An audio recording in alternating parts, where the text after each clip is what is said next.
Today GK के official YouTube channel में आपका स्वागत है। जैसा कि आप जानते हैं हम एचपी टेट की प्रिपरेशन कर रहे हैं। एचपी टेट जून 2025।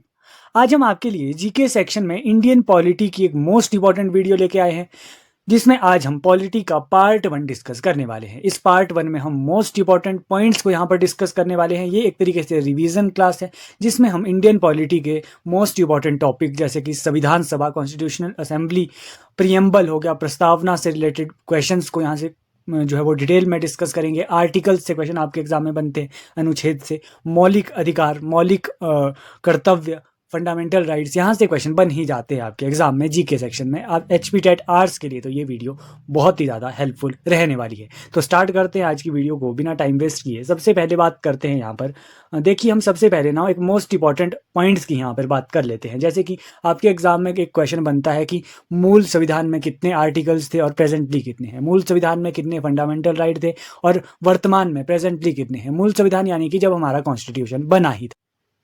सबसे पहले यहाँ पे बात करते हैं कि ओरिजिनल कॉन्स्टिट्यूशन में पार्ट्स थे 22। जब हमारा संविधान बना ही था उस समय पार्ट्स यानी कि भाग कितने थे, 22 थे, और अब वर्तमान में कितने हैं, 25 है। याद करके रखेंगे, पहले 22 थे और वर्तमान में अब 25 है। अब और मूल संविधान में आर्टिकल्स, अनुच्छेद की अगर बात करें तो अनुच्छेद थे 395। देखिए ये करेक्ट कर लीजिए, 365 यहाँ पर लिखा है, 395 थे। याद करके रखिए 395 आर्टिकल्स थे मूल संविधान में, और वर्तमान में कितने हैं, 448 है। 448 याद करके रखिए। नेक्स्ट हम बात करते हैं फंडामेंटल राइट। फंडामेंटल राइट होता है मौलिक अधिकार। मौलिक अधिकार मूल संविधान में, ओरिजिनल कॉन्स्टिट्यूशन में थे 7, और मौलिक अधिकार जो है वो अब प्रेजेंटली कितने हैं, वर्तमान में है 6। एक बात करेंगे आगे चल के कि संपत्ति के अधिकार को जो है वो आगे चल के कानूनी अधिकार बना दिया गया था, तो आगे हम बाद में डिस्कस करेंगे इस फंडामेंटल राइट को। अभी के लिए आप नंबर्स ये याद कीजिए कि मूल संविधान में 7 थे और प्रेजेंटली वर्तमान में जो है वो 6 थे। नेक्स्ट हम बात करते हैं अनुसूचियों की। अनुसूचियां होती है शेड्यूल। शेड्यूल मूल संविधान में जो है वो 8 थे और वर्तमान में जो है वो अब 12 है। लैंग्वेजेस, लैंग्वेजेस की बात करते हैं। लैंग्वेजेस जो थी ना वो लैंग्वेजेस, भाषाएं थी 14 मूल संविधान में, जबकि अब वर्तमान में प्रेजेंटली जो है वो हमारे संविधान में जो है ना 22 लैंग्वेजेस है। 8वीं अनुसूची में जो है ना वो लैंग्वेजेस का वर्णन है। आगे चल के शेड्यूल्स की बात भी करेंगे डिटेल में, अभी के लिए आप नंबर याद रखिए। नेक्स्ट एक क्वेश्चन बनता है कि मौलिक कर्तव्य मूल संविधान में कितने थे। मौलिक कर्तव्य मूल संविधान में जो है वो नहीं थे। मौलिक कर्तव्यों को संविधान संशोधनों के द्वारा ऐड किया गया, जो है वो 42 कॉन्स्टिट्यूशनल अमेंडमेंट एक्ट है, 86 कॉन्स्टिट्यूशनल अमेंडमेंट एक्ट है। आगे चल के हम इसके बारे में भी बात आज की वीडियो में बात करेंगे। तो अभी के लिए आपको ये नंबर याद रखने हैं। एक बार हम फिर से रिवाइज कर लेते हैं। मूल संविधान में भाग थे 22 और वर्तमान में है 25। आर्टिकल्स, अनुच्छेद 395 है और आर्टिकल्स जो है वो प्रेजेंटली में जो है वो 448 थे, जबकि ओरिजिनल कॉन्स्टिट्यूशन में 395 थे। फंडामेंटल राइट, मौलिक अधिकार 7 ओरिजिनल कॉन्स्टिट्यूशन में थे और वर्तमान में है 6। अनुसूचियां, शेड्यूल्स मूल संविधान में 8 थी और प्रेजेंटली जो है वो 12 है। नेक्स्ट लैंग्वेजेस, लैंग्वेजेस जो है वो 14 थी और अब जो है वो 22 है, 8वीं अनुसूची में है। मौलिक कर्तव्य जो है वो मूल संविधान में नहीं थे और अब प्रेजेंटली जो है वो 11 हमारे मौलिक कर्तव्य है। तो ये ध्यान में आपको ये सभी पॉइंट होने चाहिए। नेक्स्ट हम बात करते हैं, देखिए पॉलिटी पढ़ रहे हैं तो संविधान सभा तो इंपॉर्टेंट हो जाता है। संविधान सभा से भी आपके एग्जाम में क्वेश्चन बन ही जाता है। संविधान सभा क्या थी? संविधान सभा थी जिसने संविधान का निर्माण किया, इंडियन कॉन्स्टिट्यूशन जिसने बनाया। कॉन्स्टिट्यूशनल असेंबली संविधान सभा को इंग्लिश में कहते हैं। ओके, संविधान सभा का जो ये संविधान को बनाने के लिए संविधान सभा की जरूरत पड़ी, तो संविधान सभा का गठन किया जाता है। संविधान सभा का गठन पूछा जाता है कि किसकी सिफारिश पे हुआ था, तो कैबिनेट मिशन की सिफारिश पर संविधान सभा का गठन किया जाता है। डेट याद रखेंगे, 24 मार्च 1946 को कैबिनेट मिशन जो है वो भारत आया था। तो ध्यान रखेंगे संविधान सभा का गठन कैबिनेट मिशन की सिफारिश पर हुआ था। उसके बाद संविधान जो सभा थी, जब संविधान सभा का गठन होना था तो संविधान सभा में कुछ सदस्यों को चुना जाना था। तो संविधान सभा में कुल सदस्य चुनेंगे, कितने चुनेंगे, 389 जो है वो सदस्य चुनेंगे। कब? 1946 के बाद की बात है। तो संविधान सभा में कुल सदस्य जो है वो 389 सदस्य चुनेंगे, जिसमें से 389 सदस्य में से जो है ना वो 296 जो है वो प्रांतीय सदस्य थे और जो 93 सदस्य थे ना वो देसी रियासतों से थे।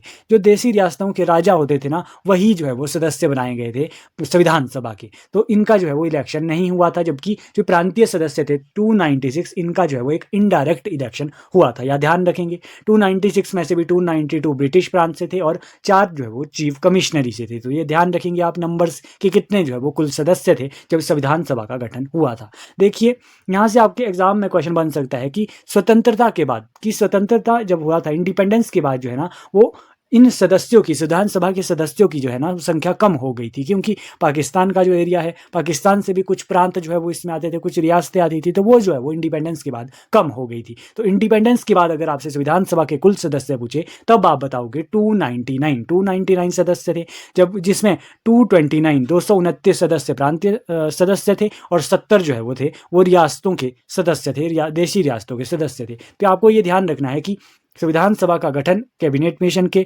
सिफारिशों पे होता है। संविधान सभा में कुल सदस्य 389 थे और इंडिपेंडेंस के बाद 299 थे। तो ये आपको ध्यान में होना चाहिए।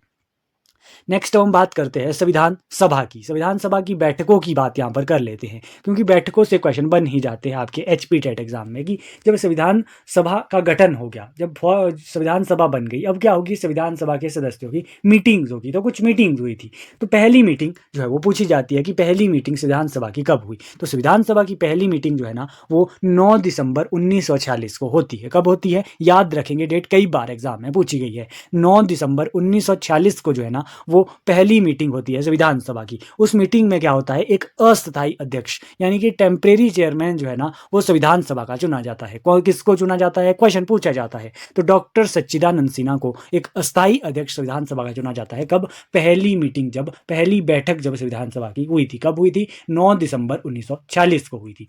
उसके बाद 2 दिन बाद क्या होता है कि संविधान सभा की दूसरी मीटिंग होती है। दूसरी मीटिंग होती है, कब होती है, 11 दिसंबर 1946 को होती है। उस मीटिंग में क्या होता है, उस मीटिंग में एक अब परमानेंट जो अध्यक्ष है, स्थायी अध्यक्ष हम कह सकते हैं, उन्हें चुना गया। किसे वो स्थायी अध्यक्ष चुना गया उस संविधान सभा का, तो डॉक्टर राजेंद्र प्रसाद को चुना गया, क्योंकि जब मीटिंग होती है उसका कोई ना कोई अध्यक्ष लीडर होगा ही होगा, इसीलिए पहले अस्थायी अध्यक्ष उस संविधान सभा का चुना गया, उसके बाद स्थायी अध्यक्ष चुना गया डॉक्टर राजेंद्र प्रसाद जी को।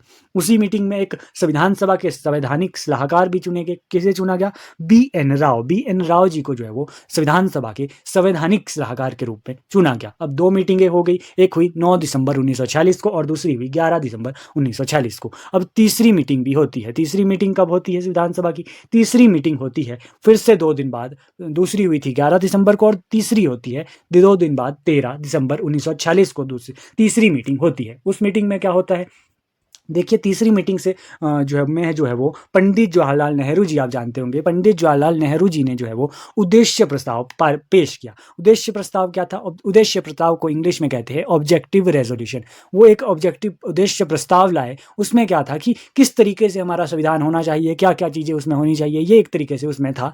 तो वो पंडित जवाहरलाल नेहरू ने ये संविधान सभा में ये पेश किया उद्देश्य प्रस्ताव। तो ये आपको ध्यान रखना है, कब किया, तीसरी मीटिंग में किया, 13 दिसंबर 1946 में किया। और संविधान सभा के द्वारा ये उद्देश्य प्रस्ताव कब जो है वो स्वीकार भी कर लिया गया, ये क्वेश्चन भी बनता है। तो 22 जनवरी 1947 को ये उद्देश्य प्रस्ताव संविधान सभा के द्वारा जो है ना ये स्वीकार भी कर दिया गया था। जो ये संविधान सभा की जो ये उद्देश्य प्रस्ताव है ना, ये आगे चल के जो हमारी प्रियम्बल है, प्रस्तावना है, हमारी इंट्रोडक्शन जो संविधान जो हमारे इंडियन कॉन्स्टिट्यूशन का है, जिसे हम प्रियम्बल कहते हैं, प्रस्तावना कहते हैं, ये उसका आधार भी बना था। तो क्वेश्चन बनता है कि संविधान सभा की प्रस्तावना का आधार क्या था, तो उद्देश्य प्रस्ताव था जो पंडित जवाहरलाल नेहरू जी ने तीसरी मीटिंग में संविधान सभा में पेश किया था। ध्यान रखना ये पॉइंट भी। ओके जी, अब देखिए यहाँ पर हम प्रियम्बल की बात कर रहे हैं, तो प्रियम्बल से रिलेटेड क्वेश्चन यहाँ पे रिवाइज कर लेते हैं, क्योंकि प्रस्तावना से क्वेश्चन बनते हैं आपके HP टेट एग्जाम में, आपके एग्जाम में। ओके जी, क्या क्वेश्चन बनते हैं वो हम यहाँ पर डिस्कस कर लेते हैं।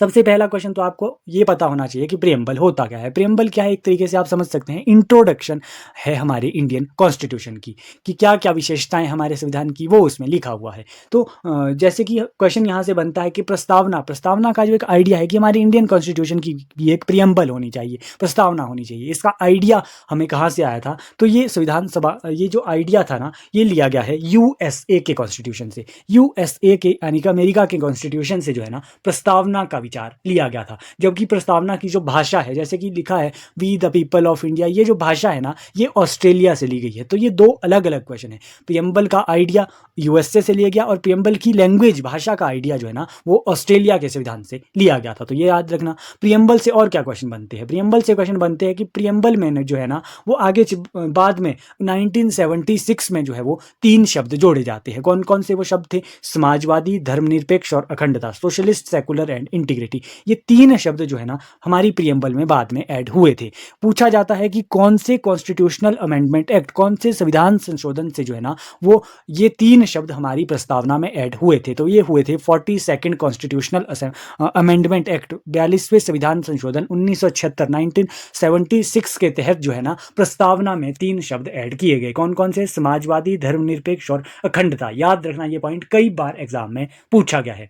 उसके बाद एक सीक्वेंस भी आपसे प्रस्तावना का पूछा जाता है कि वर्ड्स का सीक्वेंस बताइए। तो सीक्वेंस है सेकुलर, डेमोक्रेटिक, रिपब्लिक। तो ये सीक्वेंस भी कई बार पूछा गया है, तो ये सीक्वेंस भी आपको ध्यान में रखना है। एक संविधान सभा, जो हमारा संविधान है, संविधान को बनाने के लिए कुछ समिति का गठन भी किया गया था। तो एक मोस्ट इंपॉर्टेंट एक समिति है प्रारूप समिति, जिसे इंग्लिश में ड्राफ्टिंग कमेटी भी कहते हैं। पूछा जाता है कि उसके अध्यक्ष कौन थे? तो उसके अध्यक्ष थे B.R. अम्बेडकर जी। B.R. अम्बेडकर जी आप जानते हैं फादर ऑफ इंडियन कॉन्स्टिट्यूशन किसे कहा जाता है? तो वो B.R. अम्बेडकर जी को कहा जाता है। प्रारूप समिति के ये अध्यक्ष भी थे। तो ये ध्यान रखेंगे ये पॉइंट इतने। तो हमने यहाँ पर संविधान सभा की बात कर ली, प्रियम्बल की बात कर दी। नेक्स्ट अब बात करते हैं, नेक्स्ट कुछ इंपॉर्टेंट डेट्स है जो आपको ध्यान में होनी चाहिए। जैसे कि 22 जुलाई 1947, 22 जुलाई 1947 को क्या हुआ कि राष्ट्रीय ध्वज, हमारा जो राष्ट्रीय ध्वज है तिरंगा, उसे अपनाया गया था। तो कब अपनाया गया था? 22 जुलाई 1947 को। किसने ये तिरंगा डिजाइन किया है? पिंगली वेंकैया। पिंगली वेंकैया ने जो है ना ये हमारा राष्ट्रीय ध्वज तिरंगा को डिजाइन किया था। ओके जी।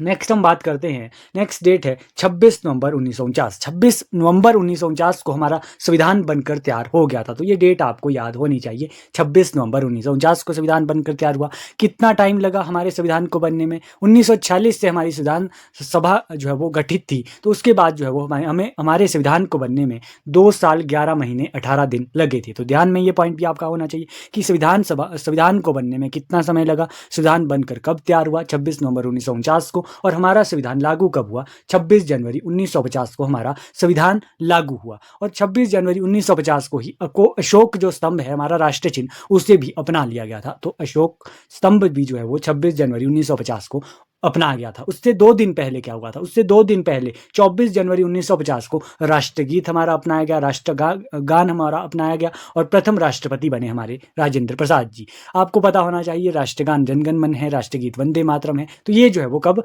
24 जनवरी 1950 को ये हुआ था। तो ये सभी आपको पता होनी चाहिए, ये डेट्स इंपॉर्टेंट है ये डेट्स। ओके जी। तो ये हमने यहाँ से ये इंपॉर्टेंट डेट्स भी यहाँ से कवर कर ली। नेक्स्ट हम बात करते हैं अब इंपॉर्टेंट आर्टिकल्स और पार्ट्स यानी कि भाग की हम बात करते हैं। कि हमने पढ़ा था कि जो मूल ओरिजिनल कॉन्स्टिट्यूशन है, मूल संविधान था, उसमें जो है वो 22 भागों का वर्णन है और आर्टिकल्स कितने थे? 395 थे। और अब हमने पढ़ा था कि अब वर्तमान में प्रेजेंटली कितने पार्ट्स हैं? 25 है और आर्टिकल्स कितने हैं? 448 है। ध्यान में आपके ये होने चाहिए। तो एक एक करके जो है वो यहाँ पर बात करते हैं। सबसे पहले बात करते हैं भाग 1 की। भाग एक में क्या है? भाग 1 में है संघ एवं उसका राज्य क्षेत्र। इसमें बात किसकी है? संघ एवं उसके राज्य क्षेत्र की बात है, जिसमें 4 आर्टिकल आते हैं। आर्टिकल 1 और आर्टिकल 2, आर्टिकल 3 और आर्टिकल 4। तो ये 4 आर्टिकल भाग 1 के अंदर आते हैं। भाग 1 में क्या है? संघ एवं उसका राज्य क्षेत्र की बात हुई है। तो बात करते हैं कि आर्टिकल की। यहाँ पर आर्टिकल 1 क्या है? हम मोस्ट इंपॉर्टेंट आर्टिकल्स यहाँ पर डिस्कस करेंगे। देखिए, अगर आपको इन वीडियोज़ की PDF चाहिए ना, तो आप क्या कर सकते हैं कि टुडे जीके के टेलीग्राम चैनल को ज्वाइन कीजिए। टुडे जीके 97 सर्च कीजिए या फिर डिस्क्रिप्शन बॉक्स में आपको टेलीग्राम चैनल का लिंक मिल जाएगा। वहाँ पे आपको ये PDF जो है वो मिल जाएगी इस वीडियो की। ओके जी। देखिए, आर्टिकल 1 अनुच्छेद 1 में क्या किस चीज़ का वर्णन है? तो अनुच्छेद 1 में क्या है? अनुच्छेद 1 में भारत राज्यों का संघ होगा। भारत क्या होगा? राज्यों का संघ है। ये किस में है? ये आर्टिकल 1 में ये मेंशन है। आर्टिकल 2 में क्या है? अनुच्छेद 2 में क्या है? नए राज्यों का प्रवेश, कि भारत में जो है ना वो नए राज्य बन सकते हैं, 2 राज्य मर्ज हो सकते हैं। तो ये किस में है? आर्टिकल 2 में ये है। आर्टिकल 3 में क्या है? आर्टिकल 3 में है राज्यों के क्षेत्रों, सीमाओं और नामों में परिवर्तन किया जा सकता है। तो राज्यों के क्षेत्रों में, एरियाज में, बाउंड्रीज में और नेम्स में जो है वो चेंज ये हो सकते हैं। तो ये आर्टिकल 3 के तहत ये कहा गया है। तो ये तीनों आर्टिकल आपको ध्यान में रखने हैं, इंपॉर्टेंट ये आर्टिकल्स हैं। नेक्स्ट हम बात करते हैं, नेक्स्ट है भाग 1 हमने कवर कर लिया जिसमें 4 आर्टिकल आते थे। नेक्स्ट हम बात करते हैं भाग 2 की। भाग 2 किस चीज़ के बारे में बात करता है? भाग 2 बात करता है सिटीजनशिप, नागरिकता की बात करता है, जिसमें आर्टिकल 5 से लेकर आर्टिकल 11 जो है वो इसमें आते हैं। इतने आर्टिकल इसमें आते हैं, 5 से लेकर 11 तक इसमें आर्टिकल्स आते हैं। नागरिकता की इसमें बात हुई है भाग 2 में कि जो है वो भारत में जो है वो नागरिकता जो है वो किसे मिलती है, या फिर आप अगर दूसरे देश की अगर आप नागरिकता अगर आप लेना चाहते हो तो आपकी भारत की नागरिकता आपकी रहेगी या नहीं रहेगी। भारत में क्या है, एकल नागरिकता है, ध्यान में ये रखेंगे। भाग 2 में सिटीजनशिप की बात हुई थी। नेक्स्ट हम बात करते हैं भाग 3। भाग 3 यानी कि पार्ट 3 में क्या है? पार्ट 3 में मौलिक अधिकारों का वर्णन है। पार्ट 3 में आर्टिकल 12 से लेकर 35 की बात होती है।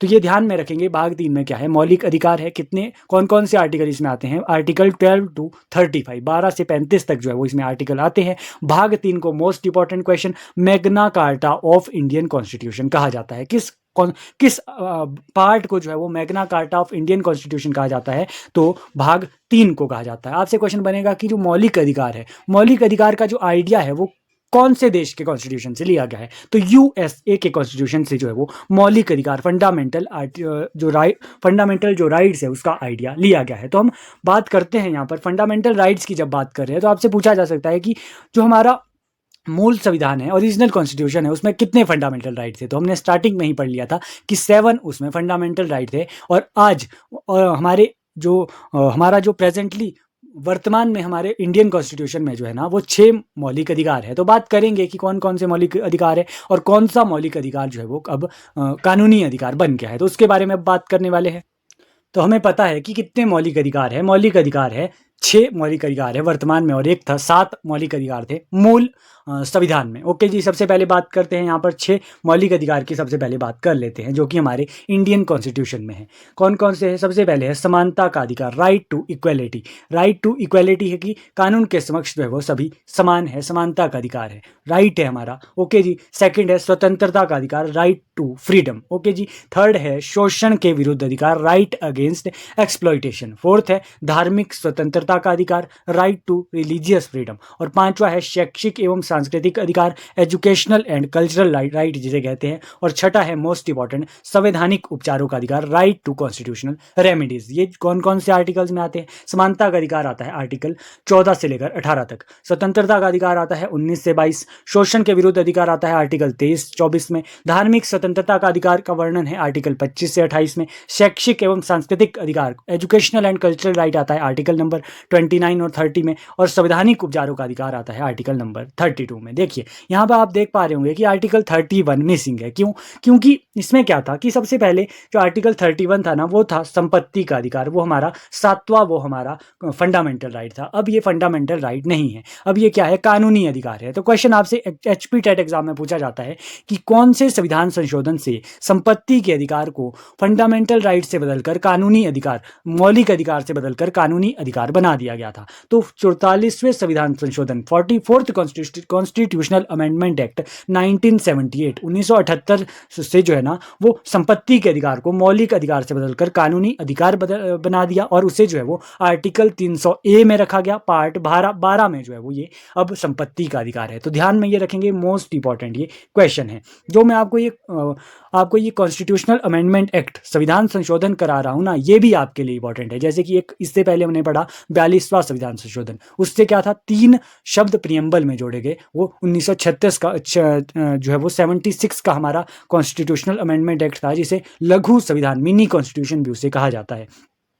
और ये है अब 44वां हमारा संविधान संशोधन 1978। उसमें क्या है, इसमें क्या था, संपत्ति के अधिकार को कानूनी अधिकार बना दिया गया था। तो ये दोनों आपको ध्यान में रखने हैं। नेक्स्ट हम बात करते हैं, नेक्स्ट हम एक एक करके इन जो मोस्ट इंपॉर्टेंट आर्टिकल्स है ना उन्हें थोड़ा सा रिवाइज कर लेते हैं। देखिए हम मोस्ट इंपॉर्टेंट ये आर्टिकल जो है वो यहाँ पर पढ़ेंगे, क्योंकि क्लास जो है वो थोड़ी लंबी हो जाएगी, क्योंकि फंडामेंटल राइट एक अलग से क्वेश्चन बनेगा। अगर मैं आपको फंडामेंटल राइट ही पढ़ाने अगर मैं लगूंगा तो 1 घंटे की क्लास फंडामेंटल राइट पॉइंट पर ही हो जाएगी। तो हम मोस्ट इंपॉर्टेंट पॉइंट ही यहाँ से रिवाइज करने वाले हैं। सबसे पहले बात करते हैं आर्टिकल 14। आर्टिकल 14 आता था समानता के अधिकार में। तो आर्टिकल 14 क्या कहता है? आर्टिकल 14 के अनुसार विधि के समक्ष समानता एवं समान संरक्षण, यानी कि equality before law and equal protection of law, कि कानून के समक्ष सभी समान है, सभी को जो है वो समान संरक्षण है। तो ये आपको याद रखना है आर्टिकल 14 में। आर्टिकल 15 में क्या है? नो डिस्क्रिमिनेशन, यानी कि किसी के साथ भी जो है वो जाति, लिंग, जन्म स्थान, वंश, धर्म के आधार पर भेदभाव नहीं किया जा सकता। नो डिस्क्रिमिनेशन आर्टिकल 15 में है। आर्टिकल 16 में क्या है? आर्टिकल 16 में है लोक नियोजन की समानता, यानी कि equality of opportunities in matter of public employment, कि पब्लिक एम्प्लॉयमेंट के मैटर पर इक्वल अपॉर्चुनिटी सबको मिलेगी। कौन से आर्टिकल में है? आर्टिकल नंबर 16 में है। उसी तरीके से आर्टिकल नंबर 17 मोस्ट इंपॉर्टेंट है, अस्पृश्यता का अंत, यानी कि एबोलिशन ऑफ अनटचेबिलिटी, छुआछूत जिसे कहते हैं, कि छुआछूत के आधार पे जो है वो कोई भेदभाव नहीं होगा, छुआछूत का, अनटचेबिलिटी का अंत होगा। तो ये कौन से आर्टिकल में? Article number 17। उसके बाद है आर्टिकल नंबर 18, 18वां आर्टिकल है उपाधियों का अंत, यानी कि एबोलिशन ऑफ टाइटल्स, की टाइटल्स जो है वो अब नहीं होंगे, कि टाइटल सिर्फ मान्य होंगे डिफेंस वाले, और जो है वो एकेडमिक टाइटल्स सिर्फ मान्य होंगे, बाकी टाइटल्स को जो है वो खत्म कर दिया गया। उपाधियों का अंत कौन से आर्टिकल में लिखा गया है? आर्टिकल नंबर 18 में ये मेंशन है। तो ये सभी आर्टिकल्स जो है ना वो आपको ध्यान में होने चाहिए। नेक्स्ट हम बात करते हैं आर्टिकल नंबर 19 में भी बहुत सारे आर्टिकल्स आते हैं, वो आप जो है वो पढ़ सकते हैं अलग से। आई होप आपने वो आर्टिकल्स पढ़े भी होंगे। तो एक बार आप सभी फंडामेंटल राइट्स को ना किसी बुक से आप कवर कर लीजिए, जल्दी से एक बार रिवाइज कर लीजिए किसी बुक से। तो हम यहाँ पर मोस्ट इंपॉर्टेंट ये आर्टिकल यहाँ पर पढ़ रहे हैं, जैसे कि आर्टिकल नंबर 21।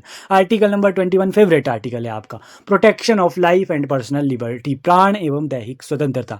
तो राइट ऑफ टू प्राइवेसी भी इसमें आता है। तो ये सभी जो है ना वो इंपॉर्टेंट आर्टिकल है। जीने का अधिकार है, प्राण एवं दैहिक स्वतंत्रता, article number 21। Article number 21A most important है, ये इसका सब क्लॉज है। आर्टिकल नंबर 21A ये क्या है? ये है शिक्षा का अधिकार, राइट टू फ्रीडम। इसमें क्या है? इसमें क्या है कि फ्री एंड कंपलसरी एजुकेशन 6 से 14 साल के बच्चों के लिए होगी। ये क्या है? एक फंडामेंटल राइट जो है वो इसे बना दिया गया है, शिक्षा के अधिकार को। ये पूछा जाता है कि पहले ये जो है ना ये फंडामेंटल राइट नहीं था, ये पहले एक कानून डीपीएसपी के अंडर था। ये जो है वो राज्य के नीति निर्देशक तत्वों के अंडर ये आर्टिकल था। पर लेकिन 86 जो ये 86th कॉन्स्टिट्यूशनल अमेंडमेंट है, 86वां जो ये कॉन्स्टिट्यूशनल संविधान संशोधन हुआ 2002 में, उसके अकॉर्डिंग क्या हुआ कि अब जो ये शिक्षा का अधिकार है ना उसे फंडामेंटल राइट बना दिया गया, जो पहले किसके अंडर था? डीपीएसपी के अंडर था, पार्ट 4 में, लेकिन अब उसे पार्ट 3 में डाला गया, फंडामेंटल राइट के अंदर रखा गया। तो पूछा जाता है कौन से कॉन्स्टिट्यूशनल अमेंडमेंट एक्ट से ऐसा हुआ? 86th कॉन्स्टिट्यूशनल अमेंडमेंट एक्ट 2002 के तहत ऐसा हुआ। शिक्षा का अधिकार है आर्टिकल नंबर 21A। पहले ये आर्टिकल नंबर 45 में होता था, तो ध्यान में ये आर्टिकल आपका होना चाहिए। नेक्स्ट हम बात करते हैं आर्टिकल नंबर 29। आर्टिकल नंबर 29 क्या है? आर्टिकल नंबर 29 है अल्पसंख्यक के हितों का संरक्षण, protection of interest of minority. जो अल्पसंख्यक है उनके इंटरेस्ट का जो है वो संरक्षण होना चाहिए। तो ये आपको आर्टिकल नंबर 29 ध्यान में रखना है। आर्टिकल नंबर 32 उसके बाद मोस्ट इंपॉर्टेंट है। आर्टिकल नंबर 32 तो वेरी इंपॉर्टेंट है, कई बार पूछा भी जाता है। संवैधानिक उपचारों का अधिकार, यानी कि राइट टू कॉन्स्टिट्यूशनल रेमेडीज, की ये जो आर्टिकल 32 है ना, ये heart and soul of Indian constitution BR Ambedkar ji ने इस आर्टिकल को कहा था। क्यों कहा था? क्योंकि इतना इंपॉर्टेंट आर्टिकल है। क्या है इस आर्टिकल में? संवैधानिक उपचारों का अधिकार। अगर आपके कोई भी फंडामेंटल राइट का हनन होता है, आपका जो है वो हनन होता है कोई भी फंडामेंटल राइट का, तो आप क्या कर सकते हैं? आप डायरेक्ट सुप्रीम कोर्ट तक आप जा सकते हैं। तो यही इस आर्टिकल की विशेषता है, इसीलिए BR अम्बेडकर ने इसे heart and soul of Indian constitution इस आर्टिकल को कहा था। Okay ji, magna carta of Indian constitution कौन है? ये आप जो है वो कमेंट बॉक्स में आंसर बताइए, हम ऑलरेडी ये डिस्कस कर भी चुके हैं। तो ये जो है वो हमने ये भाग 3 पार्ट 3 पढ़ लिया, जिसमें हमने जो है वो 12 आर्टिकल नंबर 12 से लेकर आर्टिकल 35 की हमने बात की, जिसमें हमने मोस्ट इंपॉर्टेंट आर्टिकल्स भी कवर किए, मौलिक अधिकारों की बात की। ओके जी, तो आई होप ये सभी आपका क्लियर हुए होंगे, ये पॉइंट सभी आर्टिकल्स आपके रिवाइज हो गए होंगे। नेक्स्ट अब हम बात करते हैं पार्ट 4 की। पार्ट 4 में क्या है? पार्ट 4 में DPSP है, यानी कि directive principle of state policy, राज्य के नीति निर्देशक तत्वों की बात पार्ट 4 में होती है, जिसमें आर्टिकल्स आते हैं आर्टिकल 36 to 51। आर्टिकल 36 से 51 जो है ना वो पार्ट 4 में DPSP के अंडर आते हैं। क्वेश्चन बनता है कि जो पार्ट 4 जो DPSP है ये कौन से देश के संविधान से जो है वो भारत ने लिए हैं, तो ये लिए हैं आयरलैंड के कॉन्स्टिट्यूशन से। आयरलैंड के कॉन्स्टिट्यूशन से आइडिया मिला है डीपीएसपी का, ध्यान रखेंगे। जबकि हमने फंडामेंटल राइट कौन से किसके का आइडिया हमें कौन से देश के संविधान से आया है, तो वो आया है, वो था हमारे यूएसए के कॉन्स्टिट्यूशन से जो है वो सोर्स है मौलिक अधिकार का, ध्यान रखेंगे। और भाषा मौलिक अधिकार की ऑस्ट्रेलिया के कॉन्स्टिट्यूशन से ली गई है, जबकि डीपीएसपी आयरलैंड के कॉन्स्टिट्यूशन से लिया गया है। ध्यान में ये पॉइंट होना आपका होना चाहिए। देखिए डीपीएसपी के अंदर बहुत सारे आर्टिकल आते हैं, लेकिन हम कुछ मोस्ट इंपॉर्टेंट रिवाइज कर लेते हैं जो बार बार पूछे गए हैं एचपी टेट एग्जाम में। जैसे कि आर्टिकल नंबर 40, आर्टिकल नंबर 40 में ग्राम पंचायतों का गठन, फॉर्मेशन ऑफ ग्राम पंचायत जो है वो आर्टिकल नंबर 40 में आती है, जिसमें पंचायती राज प्रणाली की बात भी होती है। ध्यान में ये आर्टिकल आपका होना चाहिए। आर्टिकल नंबर 44 इंपॉर्टेंट आर्टिकल है, मोस्ट इंपॉर्टेंट डीपीएसपी का, यूनिफॉर्म सिविल कोड, समान नागरिक संहिता। क्वेश्चन एक बनता है कि जो यूनिफॉर्म सिविल कोर्ट जो है वो लागू करने वाला पहला राज्य कौन सा है भारत का, तो वो था गोवा। तो कौन से आर्टिकल में है समान नागरिक संहिता, आर्टिकल नंबर 44। उसके बाद एक मोस्ट इंपॉर्टेंट आर्टिकल है आर्टिकल नंबर 50, जिसमें कार्यपालिका एवं न्यायपालिका का पृथककरण है, यानी कि इन कार्यपालिका और न्यायपालिका को जो है ना अलग अलग रखा गया है। तो कौन से आर्टिकल के तहत, आर्टिकल नंबर 50 के तहत। और भी मोस्ट इंपॉर्टेंट आर्टिकल्स है, आप किसी बुक से जो है वो उन्हें रिवाइज कर लीजिए डीपीएसपी के आर्टिकल्स को। हमने जो है वो यहाँ पर रिवाइज कर रहे हैं मोस्ट इंपॉर्टेंट पॉइंट्स का, इसीलिए हम वो आर्टिकल जो है वो यहाँ पर कवर नहीं कर रहे हैं, क्योंकि वीडियो की लेंथ जो है वो इससे ज़्यादा हो जाएगी, ज़्यादा लंबी हो जाएगी। नेक्स्ट हम बात करते हैं डीपीएसपी भी अब हमने कवर कर लिया। नेक्स्ट हम बात करते हैं नेक्स्ट भाग की। देखिए भाग 4 के अंदर एक भाग आता है, पार्ट 4A, भाग 4A। इसमें क्या आता है, इसमें आता है मौलिक कर्तव्य, फंडामेंटल ड्यूटीज की इसमें बात होती है। फंडामेंटल ड्यूटीज जो है ना, मैंने आपको बताया था स्टार्टिंग में कि मौलिक कर्तव्य जो है ना वो हमारे ओरिजिनल कॉन्स्टिट्यूशन में पहले नहीं थे, ये जो है वो बाद में संविधान संशोधन के द्वारा जो है वो ये ऐड हुए थे। कौन से संविधान संशोधन से ये ऐड हुए थे, ध्यान आपको याद रखने पड़ेंगे। ये 42वें संविधान संशोधन 1976 में जो है ना, 1976 के तहत 10 मौलिक कर्तव्य, फंडामेंटल ड्यूटीज जो है ना वो भारतीय संविधान इंडियन कॉन्स्टिट्यूशन में जोड़ी गई। एक समिति थी, सरदार स्वर्ण सिंह समिति की रिकमेंडेशन से ये फंडामेंटल ड्यूटीज जो है ना वो इंडियन कॉन्स्टिट्यूशन में जोड़ी गई। तो याद रखेंगे कौन से कॉन्स्टिट्यूशनल अमेंडमेंट एक्ट 42वें संविधान संशोधन से 10 मौलिक कर्तव्य इंडियन कॉन्स्टिट्यूशन में जोड़े गए। किस समिति की रिकमेंडेशन से, सिफारिश से, सरदार स्वर्ण सिंह समिति की सिफारिश से। पहले मूल संविधान में 0 थे और 42वें संविधान संशोधन से 10 मौलिक कर्तव्य जो है वो कर दिए गए। उसके बाद क्या होता है, वर्तमान में हमारे जो मौलिक कर्तव्य है ना वो है 11 मौलिक कर्तव्य, 11 फंडामेंटल ड्यूटीज है। उसके बाद 11वां एक मौलिक कर्तव्य जोड़ दिया जाता है, 6 से 14 वर्ष के बच्चों को प्राथमिक शिक्षा के अवसर देना। 6 से 14 वर्ष के बच्चों के को जो है वो प्राइमरी एजुकेशन जो है वो देना, ये भी हमारा एक मौलिक कर्तव्य बना दिया गया। कौन से कॉन्स्टिट्यूशनल अमेंडमेंट एक्ट से, कौन से संविधान संशोधन से, 86 नंबर का हमारा कॉन्स्टिट्यूशनल अमेंडमेंट एक्ट है 1976। तो ये दोनों कॉन्स्टिट्यूशनल अमेंडमेंट एक्ट आपको ध्यान होनी चाहिए। ओके जी, आज हमने कौन कौन से संविधान संशोधन पढ़े उन्हें एक बार रिवाइज कर लेते हैं। देखिए सबसे पहले हमने 42वां संविधान संशोधन पढ़ा। 42वें संविधान संशोधन को मिनी कॉन्स्टिट्यूशन, लघु संविधान भी कहा जाता है, क्योंकि मोस्ट इंपॉर्टेंट जो है वो संशोधन वहां पर हुए, क्योंकि 42वें संविधान संशोधन से प्रियम्बल में 3 शब्द ऐड कर दिए गए, वो आपको याद रखना है। और 42वें संविधान से जो है ना वो 10 फंडामेंटल ड्यूटीज, 10 मौलिक कर्तव्य भारतीय संविधान में जोड़े गए। उसके बाद हमने एक 44 नंबर का कॉन्स्टिट्यूशनल अमेंडमेंट एक्ट पढ़ा, जिससे जो है वो संपत्ति के अधिकार को कानूनी अधिकार बना दिया गया था। और एक अब हम पढ़ रहे हैं 86 कॉन्स्टिट्यूशनल अमेंडमेंट एक्ट 1976, सॉरी ये 76 नहीं है, ये जो है ना 86 कॉन्स्टिट्यूशनल अमेंडमेंट, जो ये 86 कॉन्स्टिट्यूशनल अमेंडमेंट एक्ट है ना ये 2002 का है। 2002 आप ये नोट कर लीजिए, ये जो है वो यहाँ से करेक्ट आपका होना चाहिए कि 86 कॉन्स्टिट्यूशनल अमेंडमेंट 2002 से क्या हुआ कि हमारा 11वां जो हमारी मौलिक कर्तव्य है, 11th फंडामेंटल ड्यूटीज है, वो भारतीय संविधान में जोड़ी की। तो ये सभी कॉन्स्टिट्यूशनल अमेंडमेंट एक्ट, सभी संविधान संशोधन आपको ध्यान में रखने हैं। नेक्स्ट एक और इंपॉर्टेंट क्वेश्चन है कि जो मौलिक कर्तव्य है, फंडामेंटल ड्यूटी है, वो हमने कौन से देश के संविधान से लिए है, तो वो हमने लिए है रूस के संविधान से। तो रशिया आपको याद रखना है। जबकि हमने पढ़ा था मौलिक अधिकार, फंडामेंटल राइट्स हमने जो है वो यूएसए के संविधान से लिए। फंडामेंटल राइट्स की भाषा हमने जो है वो ऑस्ट्रेलिया के संविधान से ली। उसके बाद हमने डीपीएसपी पढ़ा। डीपीएसपी जो है वो हमने आयरलैंड के संविधान से डीपीएसपी ली। और जो ये मौलिक कर्तव्य है ये रशिया के संविधान से लिया गया। तो ये सभी पॉइंट्स आपको ध्यान में रखने पड़ेंगे। नेक्स्ट हम बात करते हैं भाग 5 की। भाग 5 है संघ यानी कि यूनियन, जिसमें आर्टिकल आते हैं आर्टिकल 51 टू 151। इसमें हम बात करेंगे राष्ट्रपति की, जो है वो उपराष्ट्रपति की बात करेंगे, राष्ट्रपति की बात करेंगे, क्योंकि आपके एग्जाम में राष्ट्रपति उपराष्ट्रपति से रिलेटेड आर्टिकल्स आपसे पूछे जाते हैं। प्रधानमंत्री, संसद, लोकसभा, तो ये सभी आर्टिकल्स ना हम नेक्स्ट पार्ट में पढ़ेंगे। इस पार्ट की जो है वो लेंथ जो है वो आज का ये पार्ट हमने जो है वो DPSP तक कवर कर लिया। इसके बाद के जो पार्ट्स है भाग 5, जिसमें हम नेक्स्ट आर्टिकल्स की बात करेंगे, और भी कुछ कॉन्स्टिट्यूशनल अमेंडमेंट एक्ट है उनकी बात करेंगे, शेड्यूल्स की बात भाग 2 में करेंगे। तो नेक्स्ट पार्ट आपका उतना जल्दी आएगा जितना अच्छा आपका वीडियो पे रिस्पॉन्स रहेगा। आपको वीडियोज़ को लाइक करना पड़ेगा।